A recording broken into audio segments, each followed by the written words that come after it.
যুগে যুগে ইসলামী আন্দোলনগুলো ধ্বংস করার জন্য একদল লেবাসধারী মুখোশধারী গাদ্দার লোকেরা ইসলামী আন্দোলনকে পিছন থেকে ছুরিকাঘাত করেছে।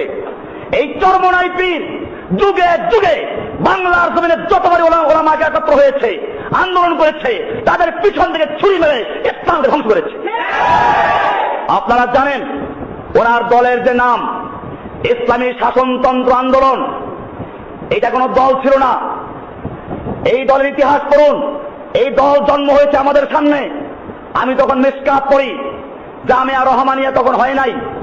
লালবাগ থেকে আমরা এসে জামিয়া মোহাম্মদী হাউজিং এর মালিক হাজী সিরাজউদ্দৌলার দ্বিতীয় তলা বিল্ডিং এ যেখানে সে থাকে, ওই বিল্ডিং এর দোতলায় ওই সময়কার বড় বড় আলেম দেলোয়ার হোসেন সাইদি, শাইখুল হাদিস আল্লামা আজিজুল হক সাহেব, মুফতি আমিনী সাহেব, এরকম চরমনাই পীর ছিল। এরকম ভাবে আব্দুল গাফফার সাহেব ঢাকার একজন বড় আলেম ছিলেন, মারা গেছেন। এই লোকগুলো একাত্র হয়ে চিন্তা করলো দল না, আমরা আন্দোলন করবো ইসলামী শাসন ব্যবস্থা কায়েমের জন্য। সব দলমত ভেঙ্গে দিয়ে একটা ব্যানারে আমরা একত্র হব এবং সেটার জন্য একটা বড় সমাবেশ ডাকা হয়েছিল ঢাকার শাপলা চত্বরে। সেই সমাবেশের মাইকে আমি নিজে করেছি। এত বড় আশা নিয়ে যখন কাজ শুরু হলো এবং এখানে সিদ্ধান্ত হয়েছিল এটা যেহেতু কোনো দল না, আন্দোলন, সুতরাং এটার কোনো নির্দিষ্ট আমির থাকবে না, 2 বছর পর পর আমির চেঞ্জ হবে। এরকম প্রথম আমির হলেন এদেশের আলেমদের উস্তাদ শাইখুল হাদিস আল্লামা আজিজুল হক সাহেব রাহিমাহুল্লাহ।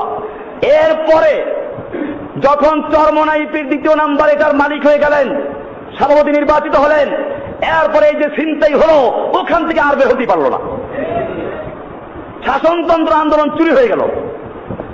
এরপরে যখন আবার নতুন করে এদেশের আলেম সমাজ নাস্তিক, মুরতাদ এবং বুড়োগারদের বিরুদ্ধে ঐক্যবদ্ধভাবে মাঠে নেমেছে, উচিত ছিল তাদের নিজেদের প্রোগ্রাম বাদ দিয়ে ঐক্যবদ্ধভাবে 6 তারিখের প্রোগ্রামে একাত্র হওয়া।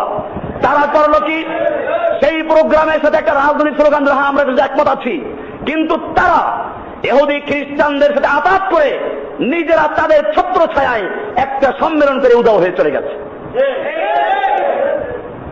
যাতে করে পরবর্তীতে যদি এই আলেমরা কোনো বিপদে পড়ে ওনারা যেন বিপদে না পড়ে।